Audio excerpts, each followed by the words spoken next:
नमस्कार साथियों, शिक्षा साथी में आप सभी का स्वागत है। आज हम पंचवर्षीय योजना के बारे में डिस्कस करने वाले हैं। इकोनॉमी में एक बहुत ही महत्वपूर्ण चैप्टर यह है। सभी प्रतियोगी परीक्षाओं में यहाँ से प्रश्न देखने को मिलते हैं। 5 ईयर प्लान क्या है, पंचवर्षीय योजनाएं क्या है, क्यों ऐसी स्थिति हुई, क्या ऐसा कारण रहा कि पंचवर्षीय योजनाएं चलाई गई। तो हम पंचवर्षीय योजना से संबंधित सभी महत्वपूर्ण पहलुओं को डिस्कस करेंगे। पंचवर्षीय योजना का उद्देश्य क्या है, इसका प्रारंभ कब हुआ, कब से कब चलाई गई, इसकी अवधि क्या रही, इन सभी के बारे में कितनी पंचवर्षीय योजनाएं चलाई जा चुकी हैं, अब इसका परिवर्तन किस प्रकार हो गया। तो सभी महत्वपूर्ण पहलुओं पर चर्चा करते हुए हम पंचवर्षीय योजना के बारे में समझेंगे। पंचवर्षीय योजना या इसका दूसरा नाम है आर्थिक नियोजन। आर्थिक नियोजन, आर्थिक नियोजन। हम पंचवर्षीय योजना कहें या आर्थिक नियोजन कहें, दोनों एक ही बात है। आर्थिक नियोजन का अर्थ ये है कि देश के विकास के लिए, देश के विकास के लिए, विकास के लिए योजना तैयार करना,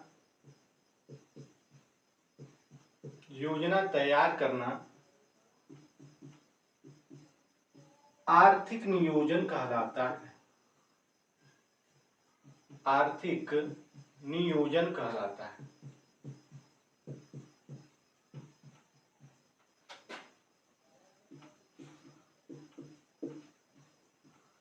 ये रही आर्थिक नियोजन की परिभाषा। आर्थिक नियोजन क्या है?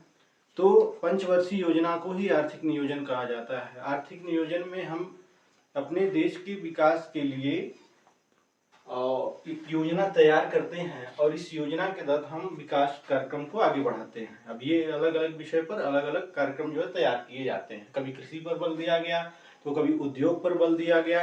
तो इस तरह से योजना तैयार करना ही पंचवर्षीय योजना कहलाता है। पंचवर्षीय योजना यानी 5 वर्षों के लिए चलाई जाने वाली योजना क्या होती है।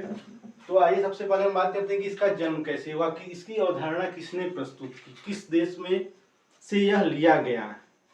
तो सर्वप्रथम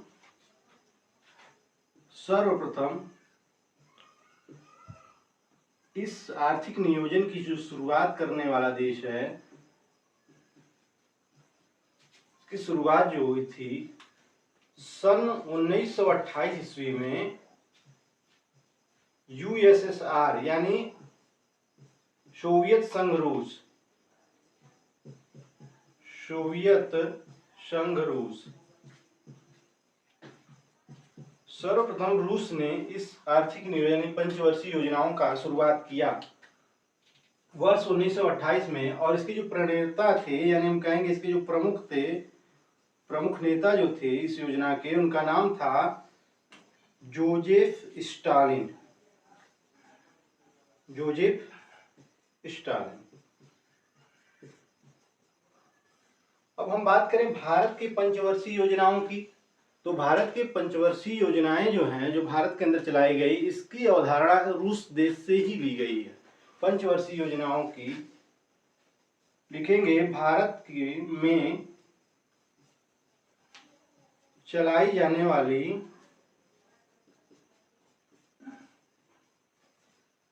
पंचवर्षीय योजनाओं की अवधारणा, योजनाओं की अवधारणा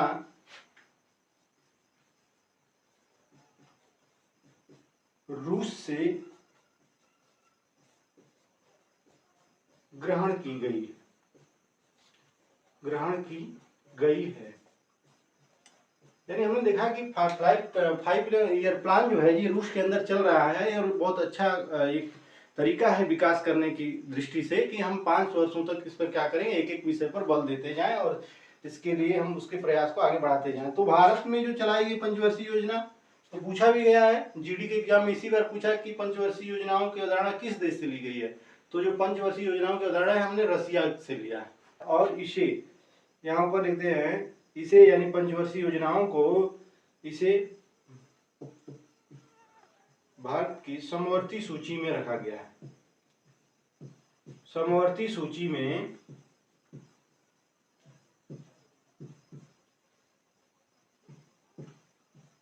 रखा गया है।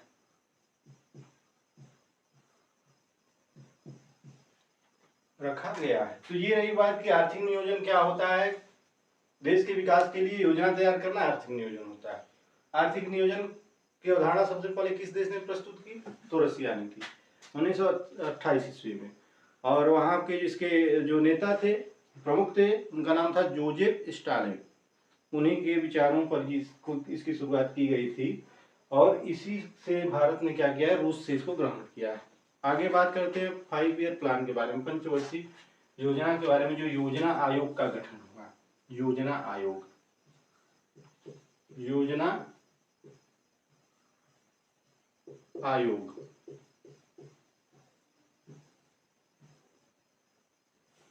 क्या हुआ कि हाल ही में, यानी वर्ष 1947 में 15 अगस्त को हमारा देश आजाद हुआ था। अंग्रेज भारत को छोड़कर हाल ही में गए हुए थे और ऐसे में देश की स्थिति इतनी खराब थी कि हर क्षेत्र का विकास करना था। हर क्षेत्र में भारत के में बिजली की व्यवस्था नहीं थी तो बिजली पहुंचाना था। कृषि में आत्मनिर्भर बनाने के लिए, कृषि को प्रधानता देने के लिए उसका विकास करना था। इंडस्ट्री यानी उद्योग लगाने थे। तो इन सभी के विकास को देखते हुए 5 ईयर प्लान इसलिए आवश्यक था कि हम इस पर 5 वर्षों के लिए किसी भी एक विषय पर योजना बना करके उसको 5 वर्षों तक लगातार चलाएंगे, जिससे उसका एक लक्ष्य रखा जाता था और विकास किया जाता था। तो योजना आयोग वही है पंचवर्षीय योजनाओं को चलाने के लिए। 15 मार्च भारत में 15 मार्च सन 1950 ईस्वी को 15 मार्च सन 1950 ईस्वी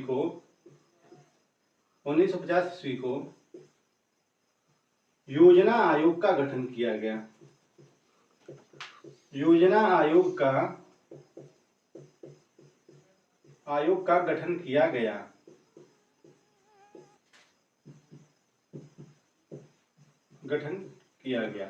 इसका मुख्य उद्देश्य क्या था? आर्थिक समृद्धि एवं विकास को बढ़ावा देना। आर्थिक समृद्धि एवं विकास को बढ़ावा देना। योजना आयोग का मुख्य उद्देश्य यही था। इसमें क्या होता है, एक अध्यक्ष होते हैं, अध्यक्ष,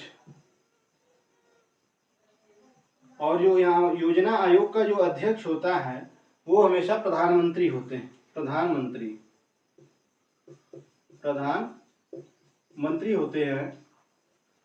तो प्रथम अध्यक्ष की अगर बात करें कि प्रथम अध्यक्ष योजना आयोग का कौन था, तो ये जवाहरलाल नेहरू, भारत के प्रथम प्रधानमंत्री जवाहरलाल नेहरू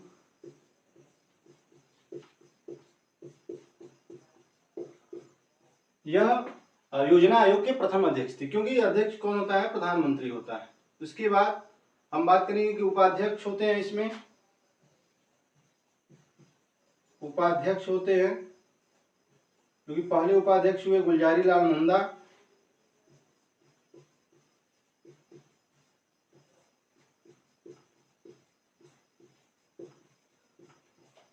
और इसके बाद हम बात करें इसके अंतिम अध्यक्ष की।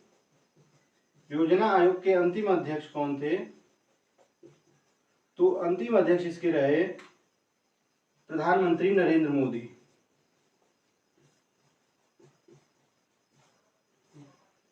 2014 में जब सरकार बदली, एनडीए की सरकार आई, उसके बाद योजना आयोग को बंद कर दिया गया और देश के अंदर फिर इसके स्थान पर नीति आयोग को लाया गया। तो इसके आखिरी अध्यक्ष कौन थे? नरेंद्र मोदी जी थे। और इसके बाद हम बात करें कि यह एक गैर संवैधानिक निकाय है। योजना आयोग क्या है? गैर संवैधानिक निकाय है। यह एक गैर संवैधानिक, संवैधानिक पद नहीं है, गैर संवैधानिक निकाय है। भारत में जो योजना आयोग है, उस योजना आयोग द्वारा बनाए गए योजनाओं को अंतिम रूप प्रदान करने के लिए एक संस्था का निर्माण किया गया है, जिसका नाम है NDC. NDC, national development council. National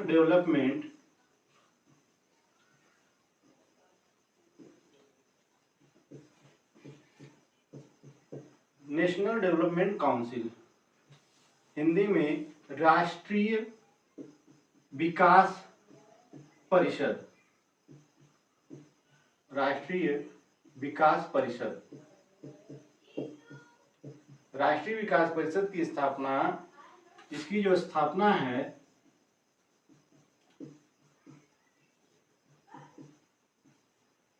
6 अगस्त सन 1952 ईस्वी को हुई थी। 6 अगस्त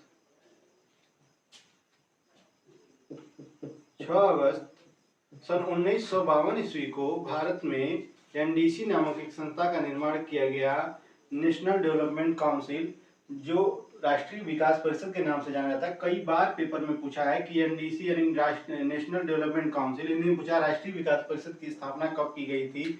1952 का डेट हमेशा याद रखेंगे, वर्ष ही पूछता। 6 अगस्त वाले ही ना याद हो तो एनडीसी की स्थापना कब की गई, राष्ट्रीय विकास परिषद की। इसका कार्य क्या है? कार्य ये है कि जो भी योजना आयोग द्वारा योजनाएं तैयार की गई है उसको अंतिम स्वरूप यही देता है, स्वीकृति प्रदान करता है कि इसको लागू कर दी जाए। आगे हम बात करेंगे कि इसके अध्यक्ष कौन होते हैं, इसका कार्य क्या है। कार्य क्या है इसका? तो योजना आयोग द्वारा तैयार किए गए, योजना आयोग द्वारा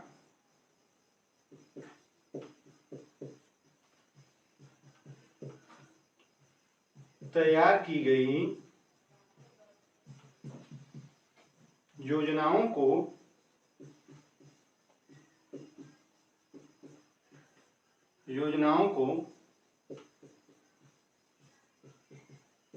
अंतिम रूप प्रदान करना,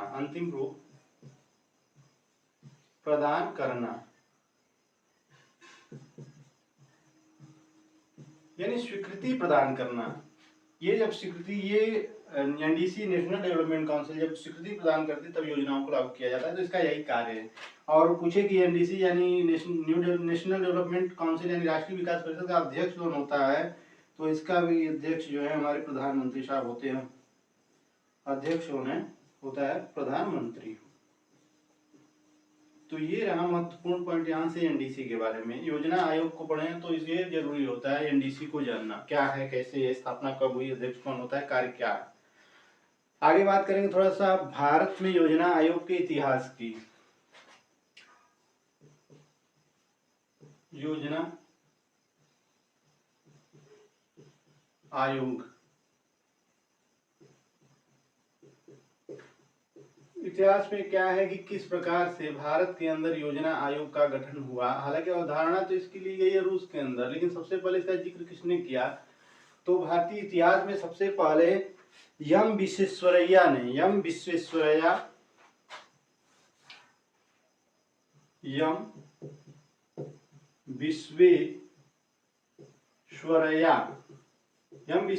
साहब ने एक पुस्तक लिखी वर्ष 1934 ईस्वी में,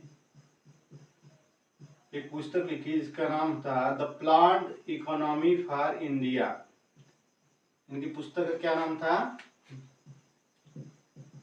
इनकी एक पुस्तक थी the planned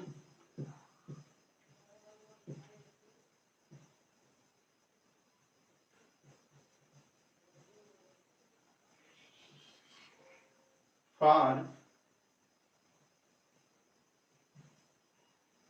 India, the plan economy for India, यह पुस्तक का नाम है। और इस पुस्तक में इन्होंने जिक्र किया था कि भारत के अंदर योजनाएं किस प्रकार से रहेंगी, ये इतिहास का विषय है। हालांकि इसके अलावा वर्ष 1938 ईस्वी में, वर्ष 1938 के अंदर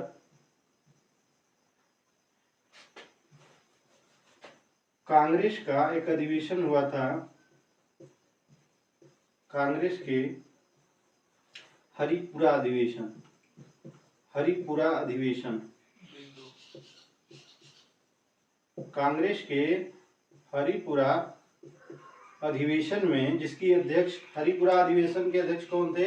1929 में कांग्रेस का एक अधिवेशन हुआ था हरिपुरा में, और इसके अध्यक्ष थे सुभाष चंद्र बोस। सुभाष चंद्र बोस इसके अध्यक्ष थे। और इस अधिवेशन में राष्ट्रीय नियोजन समिति, और इस राष्ट्रीय नियोजन समिति का कार्य भी इसी से संबंधित था। और इसके अध्यक्ष जो थे, यह समिति भी क्या करती, यही योजनाओं से ही संबंधित, योजना आयोग से ही संबंधित एक समिति थी, और इसके अध्यक्ष जवाहरलाल नेहरू थे, जवाहरलाल नेहरू जी थे। तो ये समितियां इस प्रकार की योजना आयोग के लिए ही बनाई गई थी हरिपुरा के, कांग्रेस के हरिपुरा अधिवेशन में, जिसके अध्यक्ष सुभाष चंद्र बोस जी थे। दोस्तों, इसके बाद क्या होगा कि इस आर्थिक नियोजन को ध्यान में रखने के लिए इस आर्थिक नियोजन के इतिहास में कई ऐसे सारे प्लान आए, योजनाएं आई जो कि इससे संबंधित थी। तो इसमें एक था बॉम्बे प्लान। बॉम्बे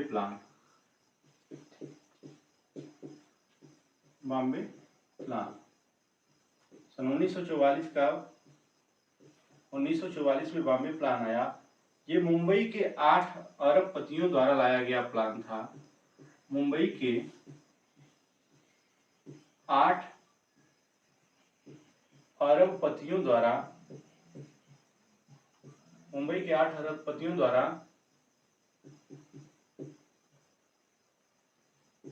लाया गया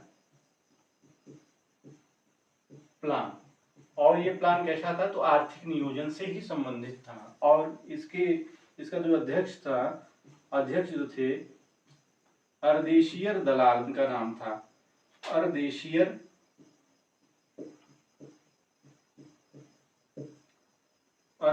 दलाल। और अर्देशियर दलाल क्या थे? एक उद्योगपति थे। मुंबई के 8 अरबपतियों ने प्लान बनाया, वो आर्थिक नियोजन से संबंधित प्लान था। हालांकि इसके बाद गांधीवादी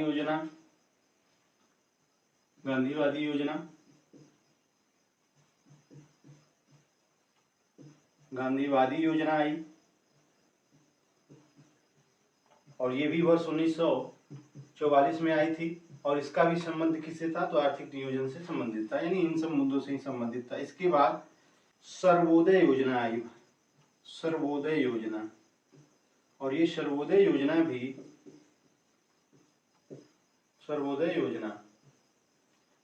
और सर्वोदय योजना के जो अध्यक्ष थे, ये योजना सन 1950 ईस्वी में आई थी, 1950 ईस्वी में। और अध्यक्ष जो थे जयप्रकाश नारायण साहब थे, जयप्रकाश नारायण।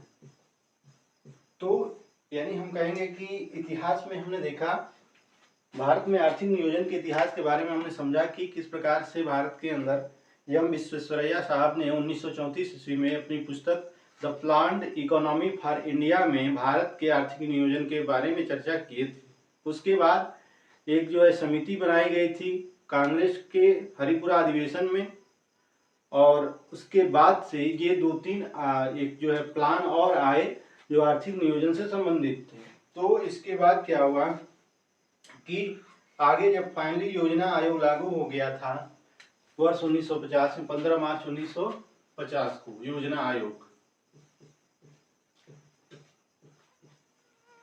आयोग हमारा बन गया। अब हमें योजना आयोग के अंतर्गत कार्य करना था 15 मार्च 1950 को। इसमें क्या हुआ? पंचवर्षीय योजनाओं को चलाने के लिए पंचवर्षीय योजना, भारत में कुल कितनी पंचवर्षीय योजना चलाई गई थी? तो भारत में कुल 12 पंचवर्षीय योजना चलाई गई थी। और पहली जो पंचवर्षीय योजना कब से कब चली थी? पहली पंचवर्षीय योजना पहली पंचवर्षीय जो योजना चली थी 1951 से 1956 ईस्वी तक चलाई गई थी, और जो अंतिम पंचवर्षीय योजना थी, अंतिम पंचवर्षीय योजना ये आपका वर्ष 2012 से 2017 के लिए थी, 12वीं जो थी अंतिम। हालांकि इसमें क्या हुआ कि वर्ष 2014 में जब एनडीए की सरकार बनी तो इसने पूर्ण रूप से इस योजना यानी प्लानिंग कमीशन को समाप्त कर दिया। क्या किया? योजना आयोग को समाप्त कर दिया, योजना आयोग को समाप्त कर दिया।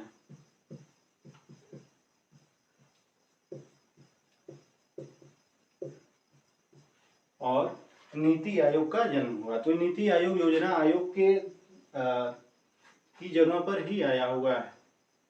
आगे हम बात करेंगे। अब ये रही कुछ सामान्य जानकारियां। अब हम एक एक पंचवर्षीय योजनाओं के बारे में डिस्कस करेंगे। तो सबसे पहले हेडिंग डालेंगे पहली पंचवर्षीय योजना। पहली पंचवर्षीय योजना, पहली पंचवर्षीय योजना के बारे में समझेंगे। तो सबसे पहले तो इसका पूछता है कि पहली पंचवर्षीय योजना कब से कब तक चली थी। तो यहाँ भी हमने जिक्र किया। तो वर्ष कब से कब तक? वर्ष 1951 से 1956 तक चली थी पहली पंचवर्षीय योजना। इसका पूछेगा कि विषय क्या था, यानी क्षेत्र क्या था, विषय या क्षेत्र।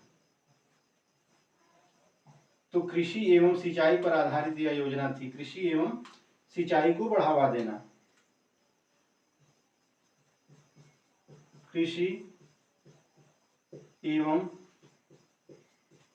सिंचाई को बढ़ावा देना, ये इसका मुख्य उद्देश्य था। और इसका जो लक्ष्य रखा गया था, ये लक्ष्य इसका था 2.1%, लेकिन इसने हासिल किया, प्राप्त हुआ कुल 3.6%। 3.6% माना जाता है सबसे सफल योजना। यानी पहली बार ही देखा जाए, अभी तो ये पहली योजना थी, तो देखा गया ये सफल रही। यानी हमने टारगेट लिया था कि 2.1% विकास करना है और 3.6% विकास हो गया। तो ये क्या है? सबसे सक्सेसफुल योजना रही। तो बात करेंगे पहली पंचवर्षीय योजना के बारे में। अभी हमने थोड़ा डिस्कस किया पहली पंचवर्षीय योजना। पूछेगा भारत में प्रथम यानी पहली पंचवर्षीय योजना कब चलाई गई थी। तो इसका जो कार्यकाल है, पहली पंचवर्षीय योजना का कार्यकाल 1951 से लेकर के 1956 ईस्वी तक 5 वर्षों के लिए पहली पंचवर्षीय योजना चलाई गई थी। और इसमें इसका मॉडल पूछता है कि पहली पंचवर्षीय योजना का मॉडल क्या था, किसके मॉडल पर आधारित थी। तो हेराल्ड डोमर मॉडल पर, हेराल्ड डोमर मॉडल पर यह योजना मॉडल पर आधारित थी। और पूछे कि इसमें इसका विषय क्या था, किस पर इसका उद्देश्य क्या था। उद्देश्य को हम पूछे कि पहली पंचवर्षीय योजना का उद्देश्य क्या था, तो कृषि एवं सिंचाई का विकास करना, कृषि एवं सिंचाई का विकास करना।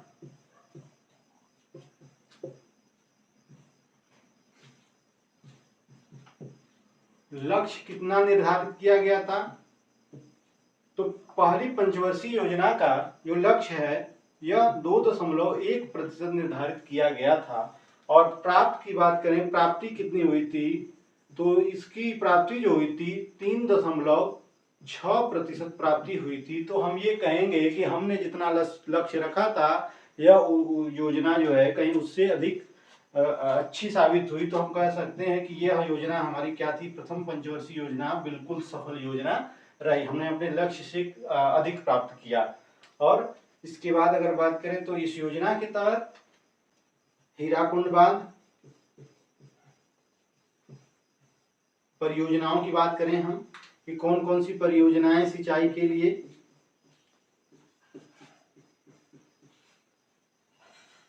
कौन कौन सी योजनाएं, तो हीराकुंड बांध, इसके बाद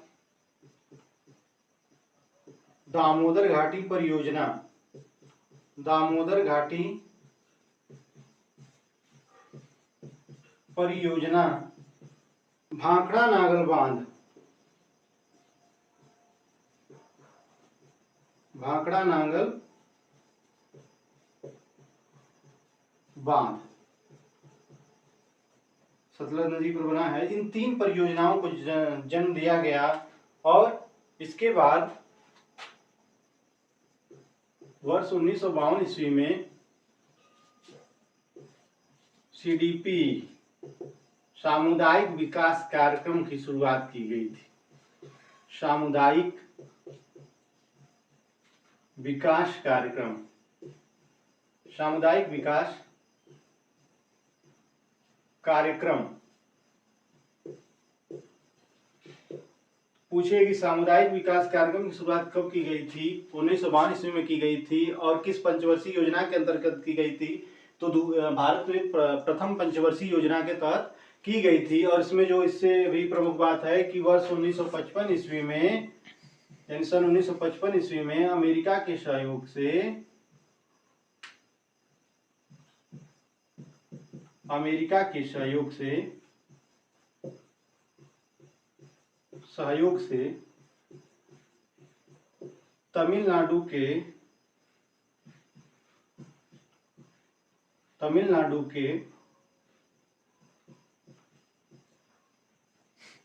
तमिलनाडु ना लिखा है। हाँ, तमिलनाडु के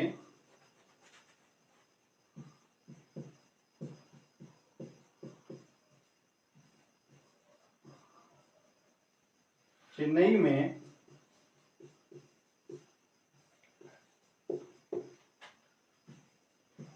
इंटीग्रल कोच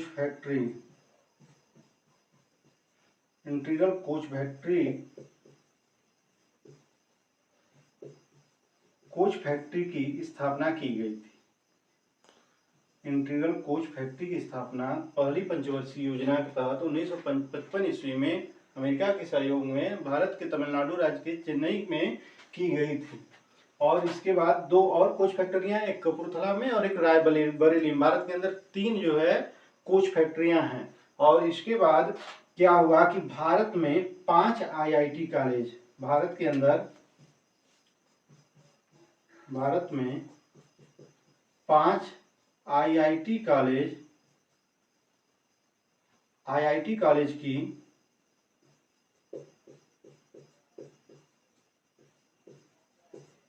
स्थापना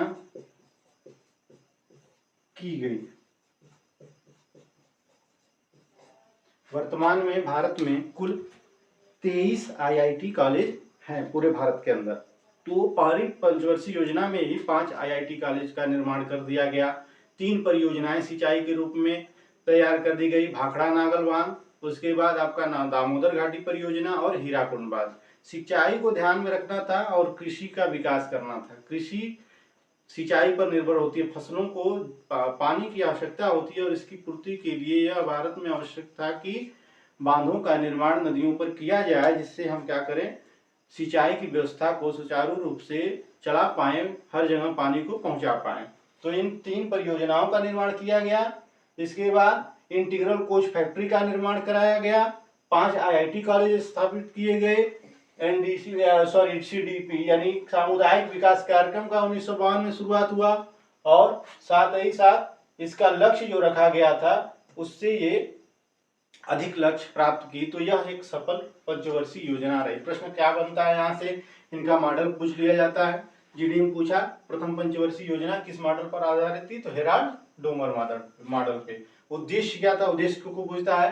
पहली पंचवर्षीय योजना केवल कृषि को दे दिया, किस पर आधारित थी, कृषि पर। इसका लक्ष्य कितना रखा गया था, 2.1%। कितना प्राप्त की, 3.6%।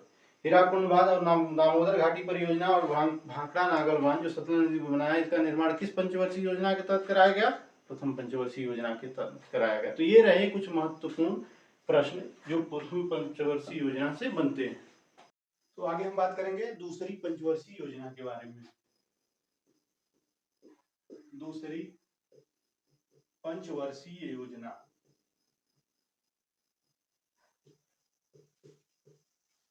दूसरी पंचवर्षीय योजना। हमने पहली पंचवर्षीय योजना के बारे में जिक्र किया, क्या है, कैसे है। अब हम दूसरी पंचवर्षीय योजना के बारे में बात करेंगे। इसका कार्यकाल सबसे पहले पूछेगा कि वह दूसरी पंचवर्षीय योजना का कार्यकाल क्या था। तो कार्यकाल हम बताएंगे 1956 ईस्वी से 1961 ईस्वी तक दूसरी पंचवर्षीय योजना हमारी चली थी।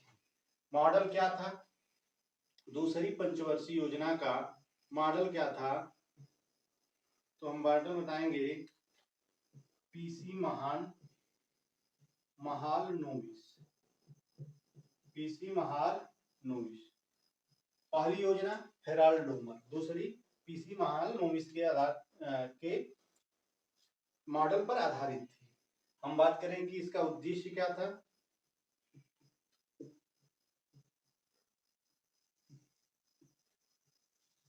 दोस्तों, दूसरी पंचवर्षीय योजना का जो उद्देश्य था वो यह था उद्योग एवं खनिजों का विकास। उद्योग एवं खनिजों का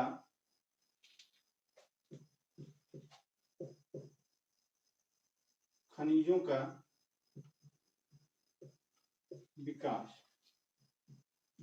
पहला कृषि एवं सिंचाई का विकास, दूसरा उद्योग एवं खनिजों का विकास। और इसका लक्ष्य कितना निर्धारित किया गया था? तो इसका लक्ष्य निर्धारित किया गया था 4.5%। और जो प्राप्ति हुई थी इसकी वो 4.2% हुई थी। तो हम यहाँ पर कहेंगे कि हमने जो टारगेट रखा, जो लक्ष्य रखा, यह योजना दूसरी पंचवर्षीय योजना अपने लक्ष्य को प्राप्त न कर सकी, इसलिए यह असफल। हालांकि उतनी असफल नहीं थी, लेकिन फिर भी इसने अपने लक्ष्य को प्राप्त नहीं कर पाया। और इस दूसरी पंचवर्षीय योजना में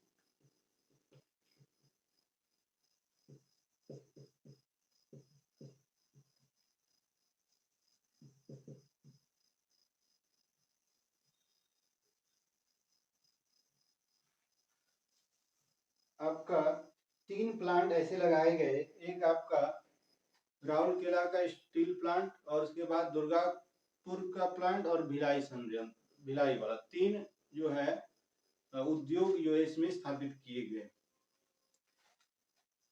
राउरकेला स्टील प्लांट,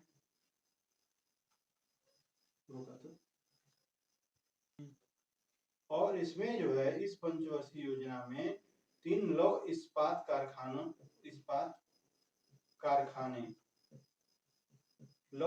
कारखाने कौन कौन से? एक आपका हो गया भिलाई,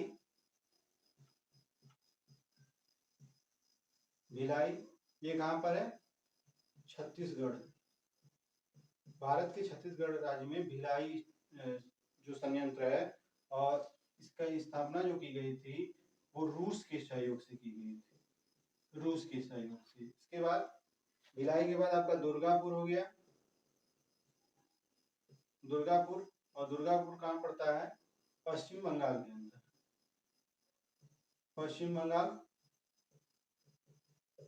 और इसमें ये किसके सहयोग से लगा था? तो ब्रिटेन के सहयोग से लगाया गया था।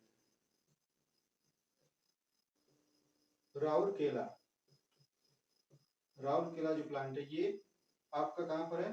उड़ीसा के अंदर है, और यह जो है जर्मनी के सहयोग से लगाया गया था।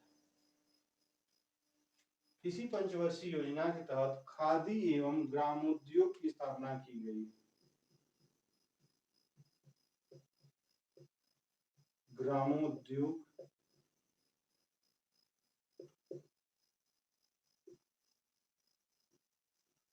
खादी एवं ग्रामोद्योग आयोग की स्थापना 1956 ईस्वी में ये दूसरी पंचवर्षीय योजना के तहत ही की गई थी। और दूसरी पंचवर्षीय योजना में भारत ने मिश्रित अर्थव्यवस्था को अपना लिया था। दूसरी पंचवर्षीय योजना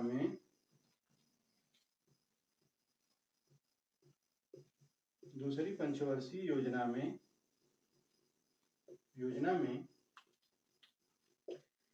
भारत ने मिश्रित अर्थव्यवस्था को अपना लिया था।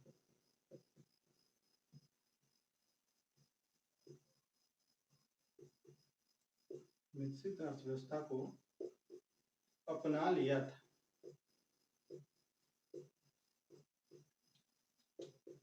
भारत की अर्थव्यवस्था कैसी है? मिश्रित अर्थव्यवस्था है। दूसरी पंचवर्षीय योजना में खादी एवं ग्रामोद्योग आयोग की स्थापना कब की गई? 1956 ईस्वी में। किस पंचवर्षीय योजना के तहत? द्वितीय पंचवर्षीय योजना के तहत। इसके बाद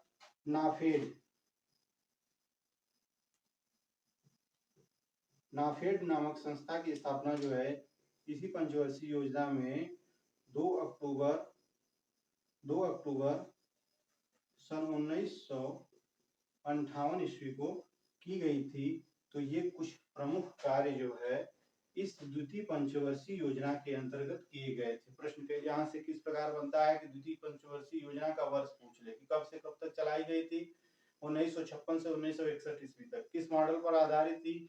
पीसी माहल नोविस मॉडल पर आधारित थी। इसका लक्ष्य कितना रखा गया था? 4.5% इसका लक्ष्य रखा गया था। प्राप्त कितना की? 4.2%। यानी लगभग अपने लक्ष्य पर पहुंचने वाली थी लेकिन प्राप्त नहीं कर पाई, इसलिए एक असफल पंचवर्षीय योजना थी। इसका मुख्य पूछे उद्देश्य क्या था? तो उद्योग एवं खनिजों का विकास करना और इसके तहत भारत में 3 जो है लौह इस्पात कारखाने बैठाए गए। एक आपका भिलाई वाला छत्तीसगढ़ में जो है वो किसके सहयोग से? रूस के सहयोग से। दूसरा आपका जो पश्चिम बंगाल के अंदर है दुर्गापुर पश्चिम बंगाल में जो है वो आपका ब्रिटेन के सहयोग से। और तीसरा जो है ये राउरकेला उड़ीसा के अंदर वो जर्मनी के सहयोग से।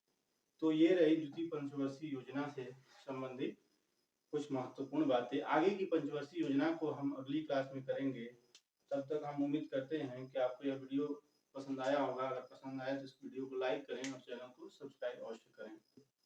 दोस्तों, जो भी हमने पढ़ा इसकी सभी स्लाइडों की पीडीएफ इस वीडियो के डिस्क्रिप्शन बॉक्स में मिल जाएगी और साथ ही साथ इसको कमेंट बॉक्स में भी पिन करवा दिया जाएगा। तो